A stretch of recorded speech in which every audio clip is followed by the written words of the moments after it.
I white knight for Shadowdark.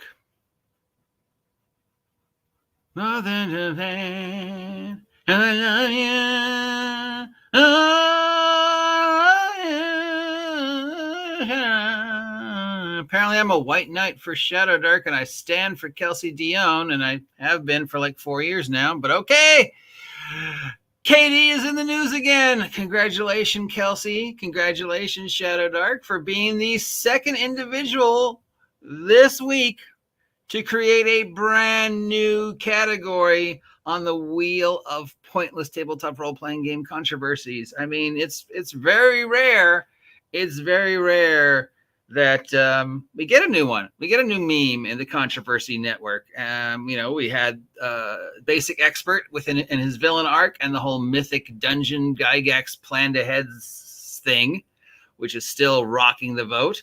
And well, this one isn't new. It's been going on for like 2 years now, but apparently has a new injection of adrenaline in the let's hate on Kelsey Dion and Shadowdark because we have nothing better to do with our times. And this one now includes Kelsey Dion Shadowdark controversies. And a lot of people saying some very hurtful things about my friend Kelsey.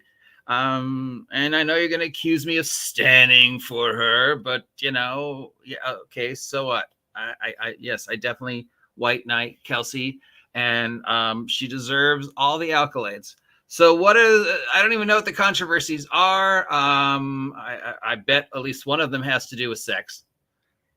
She's a girl. She must have slept her way to the top. That's how she won all the awards. If I haven't seen that one, but I'll bet you $1 to donut that is one of them. The other one is she paid for everything. She paid for all the reviews. She paid for how popular it is. She paid to interject herself into the Vox populace. She paid to win the Ennies. There's no way Shadowdark could have done it on its own. She must have paid for it. Or, the only reason why she got so popular so fast is because she's an attractive girl, and everybody who voted for her is because they secretly wanted to sleep with her. That one might, yeah. All right. Did Kelsey Dion pay for a review? As far as I know, she maybe paid for one. And that would be the review that Questing Beast did, because most of the reviews Questing Beast does are either things he finds or people ask him or, pay him a fee to review their product. That has not been confirmed. Maybe she did, maybe she didn't. How dare you pay somebody to review your product? How dare you give somebody free stuff to review your product? How dare you give a copy of your game to somebody to review your product? That's never ever been done before in the history of this profession. Not a single person in the history of writing, screenwriting, playwriting, poetry writing, game writing, and has ever given a copy to someone for free to review or paid for a review. She was the first. She invented it. She met Ben behind the alley somewhere at night. She was wearing a trench coat. Ben probably had like a ski mask on, and she's like handing him a stack of unmarked new $1 bills and numerical run. Shh. Okay. Don't tell anybody, and make sure we don't get caught. All right. I never do this for anyone, Kelsey Dion, but I'm going to do it for you. No, it is an established practice. Okay. I give people copies of my product all the time to review. People send me things to review. Paying somebody to review your product is as old as the industry. Paying somebody to look at your product, review your product. Yeah. It doesn't mean you're going to get a good review. Just because Kelsey may or may not have paid Ben from Questing Beast to review Shadowdark doesn't guarantee you're going to get a good review. He could have said, thank you for the $10. By the way, your game fucking sucks.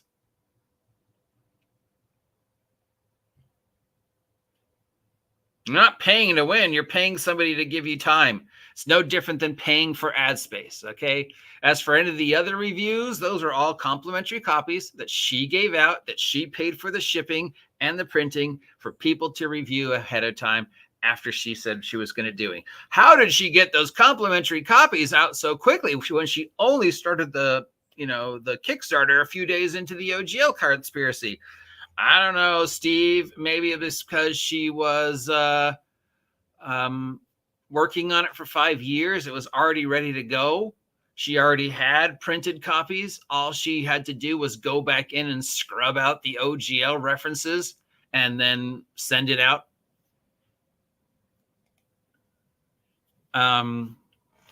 Yeah. So sending out review copies to people to go over and review. Oh, well, that's the first time anybody in the hobby's ever done it. Nobody's ever done it before. How dare she do it? No, it's not new, guys. So I think that's the main one.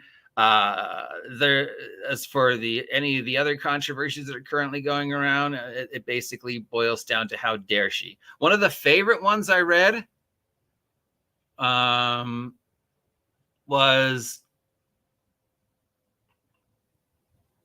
F you don't matter. What have you accomplished? What awards have you won? Your product doesn't matter. Well, I don't know. She won Game of the Year. She made $1 million at a Kickstarter. I guess she's accomplished something. She has revitalized the OSR in many ways and opening the door for a lot of other small independent publishers. So yeah. It's her fault. Venger is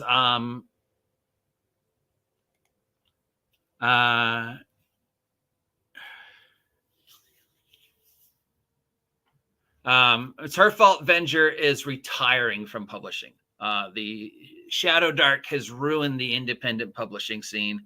It's her fault because she had $1 million Kickstarter and he didn't. It's her fault. Shadowdark is the reason why Venger's stepping down. That might be one of the reasons. I mean, at least, I'm not getting into the mentality or psychology of how Venger thinks, but I'm sure he probably does feel that that this game made it harder for people like him to produce stuff. And I would say that there's plenty of people out there who will 100% disagree, who are saying that thanks to Shadowdark, they are being able to open the doors for their product. Are any of them going to have $1 million Kickstarter? I don't know. Maybe, maybe not. I mean, there's several games from small independents that have done as good, if not better, since Kelsey kickstarted Shadowdark. She was at the right place at the right time. So is that a controversy or is that just sour milk?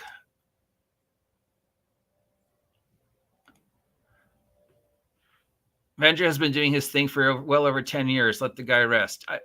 Yeah. He says that the change, if you read his vlog post, he does mention towards the end that, the industry is changing, the audience is changing. And part of that is because Shadowdark, and that's 100% true. But you guys need to read the rest of the vlog above that and below that one line instead of taking that line out of context. There's a lot of things that went into Venger deciding to focus more on other things and put publishing aside. You can still buy his stuff. He's got a basement full of all the previous stuff. He's just saying, I'm not going to make any new stuff for a while. He's still going to do VentureCon. He's still going to run. He's still going to play. He's still going to be, he's just, not going to be publishing anything new for a while. As Joe said, the industry's changing. Publish what you want and hope for the best. So the Kelsey Dion hate, I guess we can now officially add Kelsey Dion hate to the wheel. along with Mythical Dungeon. That's 2 this week, 2 brand new ones added to the wheel. Congratulations, Kelsey.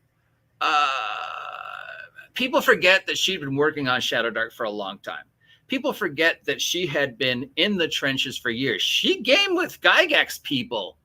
You know, she's not new. She's not some Jenny come lately Mary Sue. She's been in the trenches publishing stuff for a long time. I've got Kelsey Dion product that's 4 or 5 years old that predates me even knowing about Shadowdark. But it's easy to hate on her. And as you know, let's face it, her gender is the reason a lot of people hate on her. OGL happened in January. Everybody and their dog who was angry at Wizards of the Coast said they were going to make a game. I said I was going to make a game.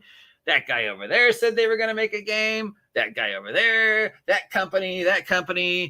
Hey, where's 7D20? They said, got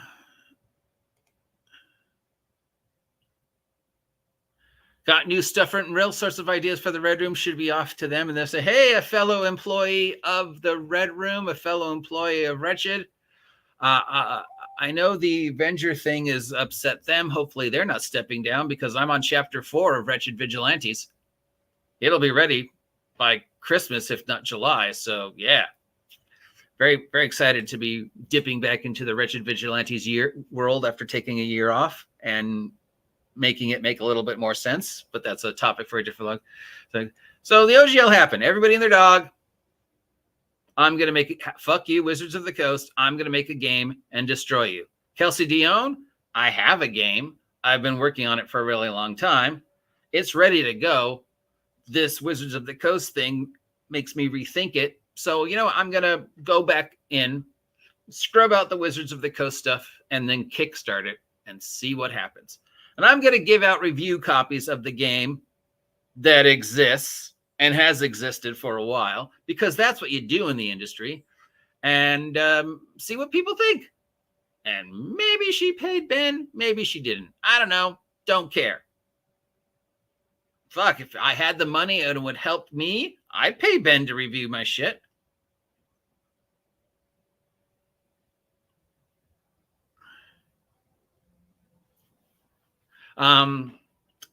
So she made Shadowdark.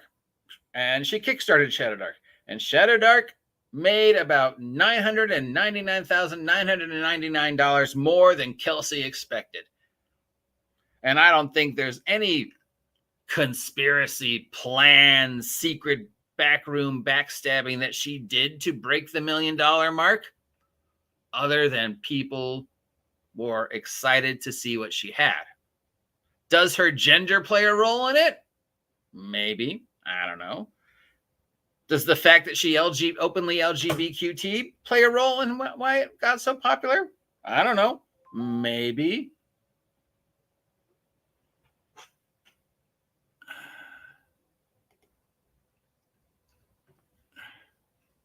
I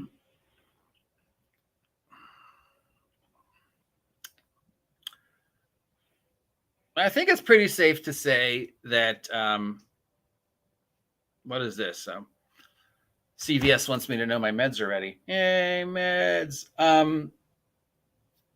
I think her popularity is simply due to the $1 million Kickstarter, simply due to, one, she had been in the trenches, so to speak, before OGL. Her game was ready to go.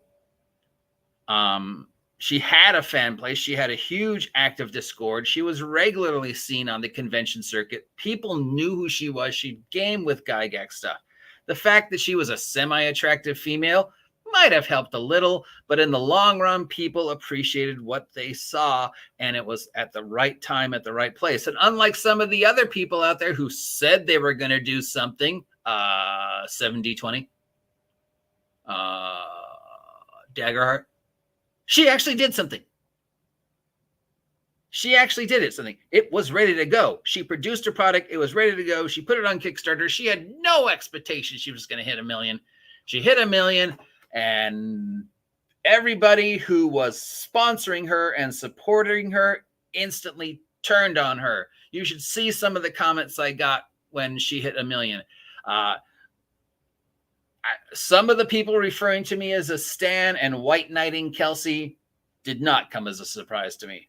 Some of the people who referred to me as a stan and white knighting Kelsey, including another female in the hobby, did surprise me. I would think you guys would be excited.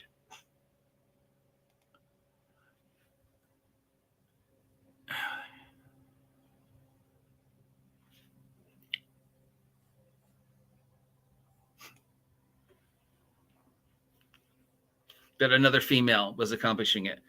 And then all the people, several of the men in the industry specifically, but a few of the girls who had been spending those weeks saying, oh, Kelsey Dion is doing something good, turned on her. Oh my God, the ugliness. And Kelsey didn't respond. Kelsey maintained her diplomatic posture. She continued working the trenches. She continued going to conventions. She talked about Shadowdark with anybody who would listen. She did that wonderfully funny video where she threw a book at her wife off screen. She didn't respond to the hate you guys gave her.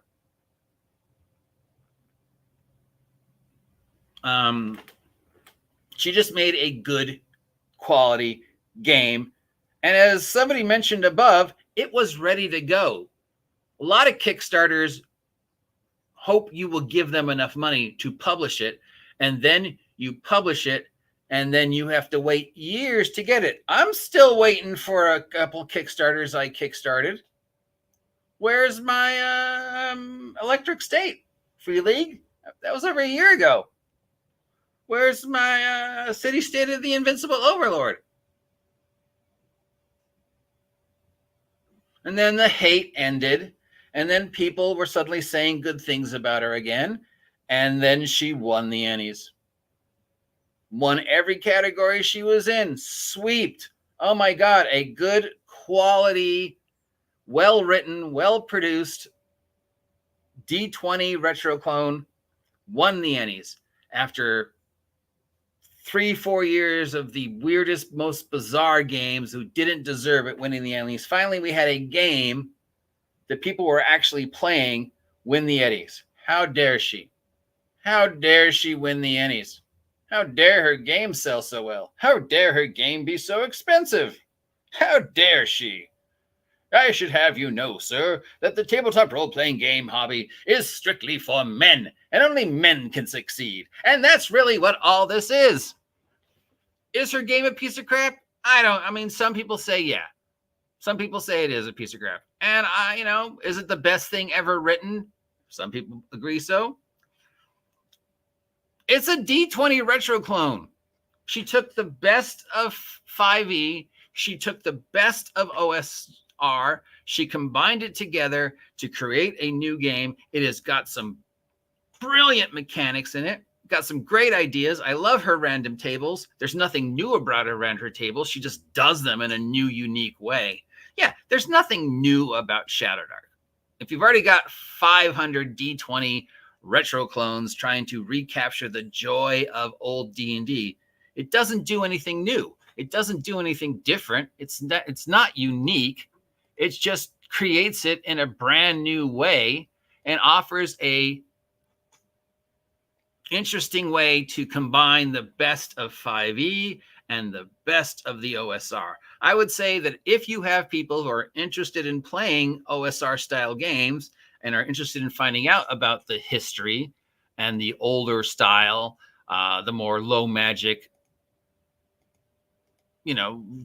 style, that would be the game of, this would be a good game to use as the hand across the water. Hey, you're familiar with 5e.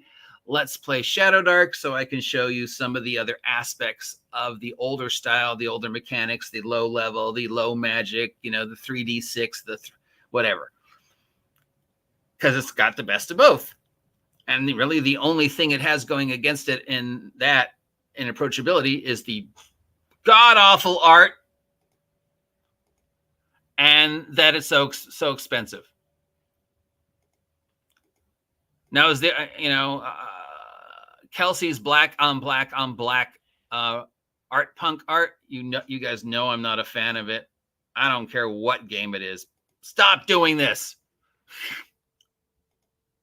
Black on black on black. That if you bought the PDF and you want to print that out, it literally is an entire thing of ink. And people are like, well, I'm going to POD it, so it doesn't matter. Well, it matters to the people who are printing out the POD. Why do you think your POD was so expensive? Because they had to print this out a couple hundred times. You think that an industrial level printer somehow manages to eat less ink than a regular printer? No. If anything, industrial level printers eat more ink. I should know. I've worked with them. I love you, Kelsey. Stop using this art. Why was my POD so expensive? I don't understand. Why is the game so expensive? This fucking art. All kidding. Okay, not kidding aside. Kelsey Dion is a somewhat attractive in some eyes. I guess if you're a straight male, you might find her attractive. Girl. She's also gay. And despite all of us saying we're all about inclusion, we want girls at the table, we welcome everybody, it is an ingrained subconscious, especially in a lot of the boys in the OSR and the OGL, the old school. How dare you succeed? How dare you do what I couldn't do? How much of the Kelsey Dion hate is because of that?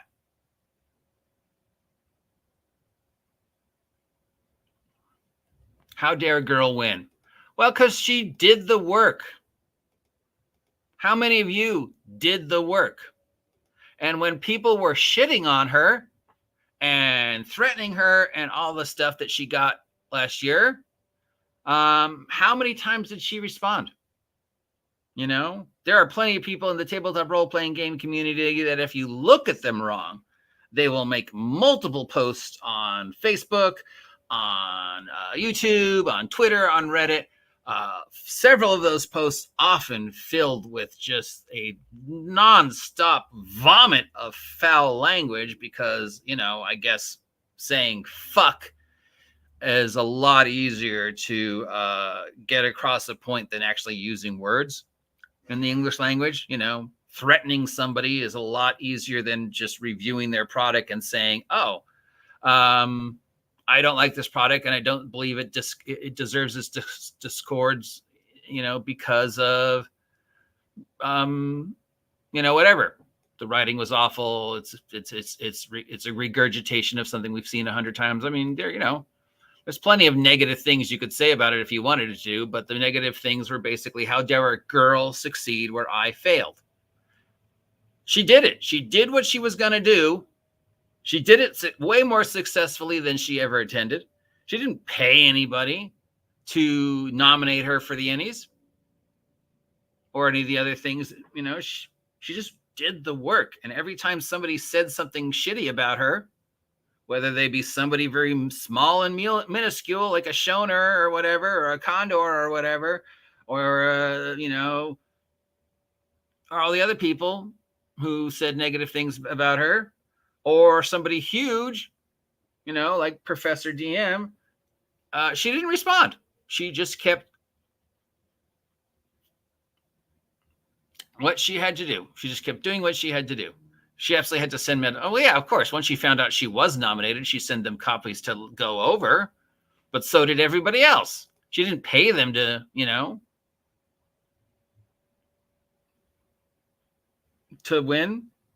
She just did the work. So there's Kelsey Dion controversy again running through the tabletop role-playing game community. Some of the stuff that people are saying is, you know, as typical, especially from some of the boys in the old schools, pretty foul. You know, some of them are stupid, like, well, you haven't accomplished anything. I don't see why people love you so much. Well, actually, because she did. You know, she just wrote it. She just wrote, she just created. She was just out there running, playing, talking about it. And she did what she said we were going to do, compared to the hundreds of other guys and girls and dogs and cats who came out of the OGL fiasco and said, well, this is what I'm going to do. 99% of them didn't do it. 99% of them just, man. And now I'm upset because this girl won and I did it. How dare you, Kelsey Dion, a girl who's LGBTQT, kick ass and succeed and actually do work.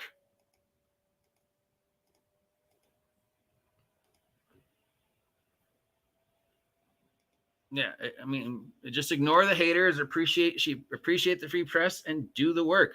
Do the work. And she did. And I'm sure one of those controversies is probably she slept her way to the top. Which is just, really, guys, is this the best you can do? So what are everybody talking about? What is the whole point here, other than apparently I'm a white knight stan for Kelsey Dion and have been for like 5 years? The whole point is congratulations. We can congratulate her for winning these things, but truly, how often is somebody so controversial that we get to add them to the list? She is now officially a category on the wheel of pointless tabletop role-playing game conflict. We can put her right next to the Mythic Dungeon. That's two people who have gotten on the list this week. Mythic Dungeon, Shadowdark. We could add that to all the typical ones. You're playing my game wrong. Orcs are racist. Character death. Dice fudging. Safety tools. We all hate Genie D. All the usual ones. We can now add a brand new one. Shadowdark. Congratulations, Kelsey Dion. Look, you don't have to like her game. You don't have to like her. You can think her game's shit. That's fine. If you've got a actual palatable commentary on why her game is shit, review it, and post it. If all you're going to do is just sit around and, kick rocks and say, Kelsey Dion sucks. How dare she win? There's better news. And because no matter what she said or done, she's a million times better than anything what Wizards of the Coast does. Yes. In other news, Zach Sabbath is coming back, I think. I had heard that. I would love Zach to come back. Can Zach stay controversy-free without being Zach? That's a topic for a completely different thing. But as a creator, huge fan of Zach. I loved I Hit It With My Axe, and not because it was porn stars. I loved it because of Zach's creativity, and I loved it because how the girls solved problems when they weren't doing, can I suck his dick? But, other than that, just the weird ways they, I remember one where I think it was, I don't remember. I remember where somebody decided that putting her blanket over somebody's head just because she didn't know she couldn't. She didn't play D&D with the idea of there's things I can't do. She was playing D&D with the idea of, well, I'll try it. And that was fun. Mm-hmm. So yeah, I love his stuff, but let's face it, Zach is a controversy magnet and Zach is his own worst enemy. But maybe he's grown up. I don't know. His new art looks pretty nice. It's typical Zach art, but it definitely is nice if you've seen his stuff for his new art book. So if he's making new RPG stuff, fuck, a new Vordenheim, a new Red and Pleasant Land.